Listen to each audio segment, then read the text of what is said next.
안녕하세요. 신일가 책방입니다. 저는 책방지기 한 걸음씩입니다. 오늘은 지난 시간에 이어 김학철님의 허무감에 압도될 때 지혜문화 중에서 혼돈과 어둠을 이기는 지혜 잠언에 대해 정리해 드리도록 하겠습니다. 잠언은 의미 있는 삶의 지혜를 다룹니다. 일상과 개인을 향한 가르침에서 더 나아가 사회의 건강과 안전을 성취하는 지혜를 가르칩니다. 이집트 신화에 아페비라는 신이 있습니다. 어둠과 혼돈의 상징이자 그것들이 신인데요. 이는 고대 근동 문명에서 공통적으로 나타나는 창조 이야기의 핵심 주제로 질서 있는 세계가 존재하기 전에 혼돈 상태를 의미합니다. 헬라어로 카오스라고 불리는 이 괴물은 단순히 텅 빈 상태가 아니라 구부러지고 부러진 상태, 즉 생명체가 살 수 없는 황폐한 땅을 상징합니다. 카오스는 심연, 곧 깊은 골짜기나 끝을 알 수 없는 물과 관련이 있습니다. 혼돈괴물은 무질서, 어둠, 심연, 텅 빔을 불러오는 존재입니다. 혼돈이라는 우리나라 번역은 매우 적절한데요. 혼은 섞이고 흐린다는 뜻이고 돈은 덩어리가 엉키거나 사리에 맞지 않고 어두운 것을 의미합니다. 따라서 혼돈은 사물이나 사태가 엉키고 섞여서 종잡을 수 없는 상태로 어떤 생명도 없고 질서도 없으며 분간도 안 되는 상태를 가리킵니다. 현대사회에서 혼돈 괴물은 두 가지 형태로 나타나는데요. 첫째는 자연재해이고 둘째는 인간이 만든 사회적 혼란입니다.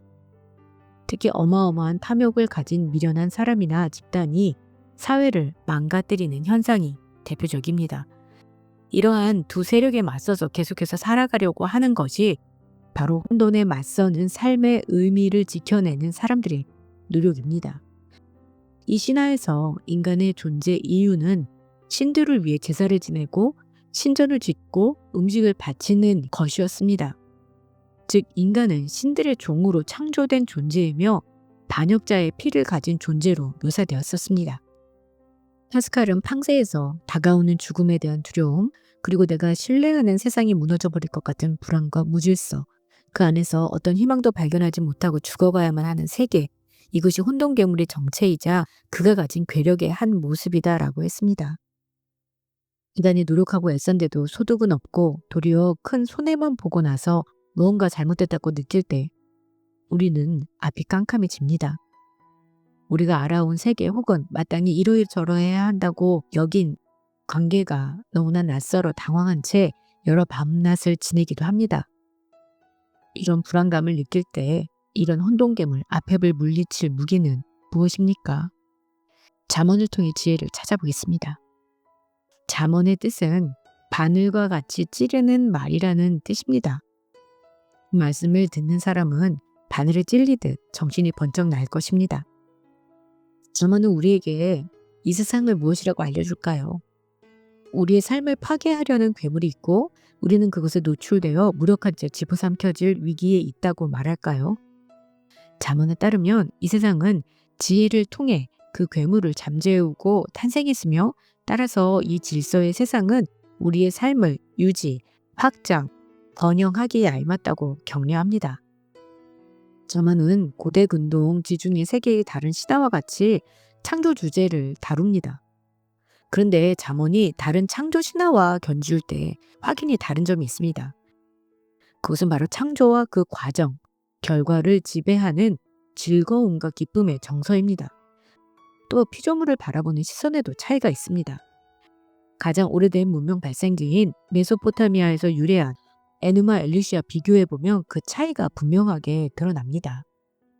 에누마 엘리시에는 사람을 만든 목적은 아주 단순했습니다. 신이 해야 할 노동을 인간에게 시키려는 것이었습니다. 사람들이 힘들게 노동할 동안 신들을 쉬고 놀았습니다. 잠언에서는 노동을 통한 만물의 창조, 그리고 그 과정과 결과에 기쁨과 즐거움의 정서가 함께합니다. 창조자의 피조물은 단지 물건이 아니며 창조자의 예술품입니다. 따라서 피조물은 창조자의 아름다움과 영광을 반영합니다. 잠언과 에누마 엘리시는 각각 다른 창조 이야기를 하지만 이야기의 주제는 같습니다. 창조란 무질서에서 질서를 만드는 것입니다. 그런데 그 과정과 결과를 바라보는 시각은 완전히 대조를 이루어서 창조자와 인간의 관계에 대해 반대로 말합니다. 무엇이 세상의 진실에 가까울까요? 그러나 지금이나 에노마 엘리시의 세계관이 더 현실적이라고 평가하는 사람들이 많을 수도 있습니다. 전쟁과 살생, 패배자와 피와 시체를 통한 승리자의 건설이 역사와 삶을 설명하는데 더 적합하다고도 말할 수도 있습니다. 그러나 하늘과 별의 뚜렷한 윤리적 질서, 초월적 존재가 주는 압도적 경외감, 노래를 불러일으키는 별, 별을 바라보노라면 가슴에 꽉 차는 사랑, 사랑이 전해진 가슴이 손과 발에 내리는 명령, 내가 이 땅에서 내가 해야 할 일이 있다는 사명감으로 가득한 세상에서 사는 사람들도 있습니다. 잠언은 윤동주의 세계가 진실한 것이라고 소리 높여 알립니다. 창조와 그 질서는 기쁨과 즐거움과 함께하는 것입니다. 잠언이 알려주는 진실의 실용성을 본다면요. 첫째, 잠언은 이 세상에 질서가 있고 그것을 만든 것이 지혜라고 말합니다. 이것은 대부분의 창조 신화가 말하는 내용입니다. 우리가 무언가를 이해한다는 것은 질서를 파악한다는 말과 다르지 않기 때문입니다. 두 번째로 잠언은 세상의 질서를 인간이 알 수 있다고 전제합니다. 그렇지 우리가 세상의 질서를 알 수 있다는 지혜는 알 수 없다는 입장보다 훨씬 더 자주 실용적인 결과를 낳습니다. 창조의 질서가 기쁨과 즐거움을 낳는다면 잠언의 지혜를 진실한 것이라고 믿고 살아가는 사람은 삶의 열매를 맺습니다. 적지 않은 지성인이 우주를 바라보면서 아득한 신비와 경탄, 그리고 아름다움에 압도되는 경험을 고백합니다. 이는 바로 잠언이 알려주는 창조의 지혜와 그것이 동반하는 기쁨, 즐거움과 크게 다르지 않습니다. 사람을 압도하는 경탄과 신비, 아름다움은 잠언 지혜의 근원인 야훼 경외로 이어집니다. 잠언에서 가장 유명한 구절 중 하나는 여호와를 경외하는 것이 지혜의 근본이다. 1장 7절입니다. 흥미로운 것은 하나님을 아는 지식이 근본이다가 아니라 하나님을 경외하는 것이 근본이다라고 표현하는 점입니다. 물론 9장 10절에서는 거룩한 분을 아는 지식이 통찰이다라고 하지만 대부분의 경우 경외를 강조합니다.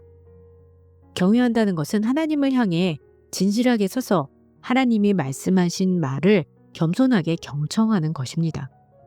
지혜의 핵심은 하나님 앞에 서서 그분을 향해 진실하게 서고 그분이 말씀하시는 것을 겸손하게 경청하는 것입니다. 이 과정을 겪게 되면 사람은 한없이 크고 동시에 한없이 자비로운 하나님과 마주하면서 그 만남을 통해 하나님에게 생명의 길이 있다는 것을 깨닫습니다. 그리고 마침내 하나님을 사랑하게 됩니다. 사람이 누군가를 사랑하면 그러하듯 하나님을 경외하는 사람은 하나님을 향해 마음을 다하고 정성을 다해 그분 앞에 선하고 좋은 삶의 열매로 보답하고 싶어집니다. 하나님을 경외하는 사람은 하나님의 질서와 세상의 아름다움이 파괴되는 것을 두고 볼 수 없습니다. 그래서 하나님과 세상을 향한 책임감을 갖춘 사람이 지혜로운 사람입니다. 야훼 경외는 유신론자만의 것이 아닙니다. 삶과 우주의 신비 앞에 선 사람도 경외를 체험한 사람입니다. 우주와 삶의 신비 앞에 감탄, 경배, 확신, 감사, 사랑, 삼가는 마음을 갖는 사람은 야훼 경외자입니다. 그 경외에서 자신과 타인을 향해 책임의식을 갖는 것, 그것이 야훼 경외자의 윤리입니다. 바로 그것이 혼돈 괴물을 물리치고 생명과 번영을 꽃피우게 합니다. 야훼 경외를 생각하면 언뜻 엄숙한 듯 하지만 잠언은 그것을 종교적 경건함에 가두지 않습니다. 고마운 것은 우리가 지혜를 찾아가기보다 지혜가 우리를 초청하고 있다는 것입니다. 이 초청에 응답하고 지혜에 머물러 있는 사람은 생명과 번영을 얻습니다. 고대 지중해 세계에서 지혜를 가리키는 단어는 대개 다 여성 명사입니다. 그래서 지혜가 여신이나 여성으로 의인화되는데 이것은 잠언에서도 마찬가지입니다. 잠언은 두 종류의 여인, 곧 참된 지혜의 여인과 그 반대편에 이상한 여인이 있다고 경고합니다. 지혜의 여인은 이렇게 사람들을 초청합니다. 8장 6절로 11절. 지혜가 외치고 있지 않는가. 깨우침이 목소리 높인다. 길가 가장 높은 곳에서 사거리에 자리 잡고 성문 입구 문 옆에 소리 지릅니다. 여러분 내 말 들어보세요. 단순한 사람은 예지를 배우세요. 어리석은 사람은 마음을 깨우치세요. 들어보세요. 소중한 것을 말씀드리죠. 올곧은 것을 알려드리죠. 진실을 말하려 합니다. 악한 것은 내가 싫어하는 것이죠. 내가 하는 말은 바른 것이에요. 굽은 것이나 그릇된 것이 없어요. 깨우친 이는 이 모든 것을 곧바로 알죠. 지식을 얻는 이는 금세 알아요. 돈보다는 내 훈계를, 순금보다는 지식을 받아들이세요. 보석보다 지혜가 더 좋죠. 그 어떤 것에도 비교할 수 없어요. 이 초청에 응답하고 지혜에 머물러 있는 사람은 생명과 번영을 얻습니다. 얘야 여기서 눈을 떼어서는 안 된다. 명쾌한 사고력과 예지를 품어라. 내게 생명이다. 은총이다. 내 가는 길이 안전하리라. 거침없이 걸으리라. 누워서도 무섭지 않으리라. 단잠을 잘 것이다. 그러나 반대편에 이상한 여인도 있습니다. 그는 아주 매혹적이지만 우리를 비극으로 몰아갑니다. 5장 3절로 8절. 이상한 여자는 꿀 바른 듯이 말을 한다. 입으로 하는 말이 기름보다도 더 부드럽다. 하지만 그 끝은 쓰다. 양날선 칼보다도 더 날카롭다. 그의 발은 죽음으로 이끈다. 그 걸음은 저승을 향한다. 생명에 이르는 길은 생각지도 않는다. 지식이 없기에 헤맬 뿐. 얘야 내 말을 들으라. 내가 하는 말을 멀리하지 말라. 그녀를 멀리해야 한다. 그의 집 문조차 가까이 갈 생각 말아라. 이 여인의 초청은 죽음의 계곡으로 부르는 것과 다를 바 없습니다. 다행스러운 것은 우리가 삶과 죽음 가운데 선택할 수 있다는 것입니다. 좋은 선택을 한 사람에게는 어떤 일이 있을까요? 잠언은 지혜가 사람에게 무엇을 어떻게 해줄 수 있는지 유능한 여성을 묘사하며 마무리합니다. 지혜는 값지고 신뢰할 만하며 근면하고 생산성이 높으며 아끼지 않고 베풉니다.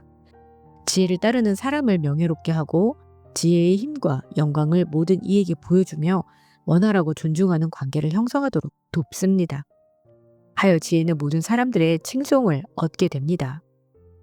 잠언의 이 지혜는 우리가 혼돈 괴물의 피해자가 되지 않도록 하며 괴물을 몰아냅니다. 경외를 통해 질서 잡힌 삶은 생존과 풍요와 자선으로 우주의 선과 아름다움의 증거입니다. 이 지혜는 혼돈을 넘어 우리 삶의 의미와 번영을 생성합니다.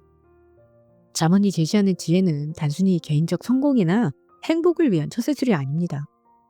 그것은 하나님의 창조 질서에 참여하고 혼돈과 어둠을 물리치며 생명과 질서를 세우는 우주적 사명에 대한 부르심입니다. 이것이 바로 혼돈과 어둠을 이기는 지혜의 본질입니다. 따라서 잠언을 읽고 배우는 것은 단순히 지식을 습득하는 것이 아니라 하나님의 창조 사역에 동참하고 이 세상에 의미와 질서를 부여하는 삶의 방식을 배우는 것입니다. 이는 매일의 작은 일들 속에서도 구현될 수 있는 구체적이고 실천적인 지혜입니다. 네, 오늘은 김학철님의 허무감에 압도될 때 지혜 문학 중에서 혼돈과 어둠을 이기는 지혜, 잠언에 대해서 정리해드렸습니다. 다음 시간에는 고통에 맞서는 고귀한 지혜, 욥기에 대해서 정리해드리도록 하겠습니다. 그럼 다음 시간에 뵐게요. 안녕히 계세요.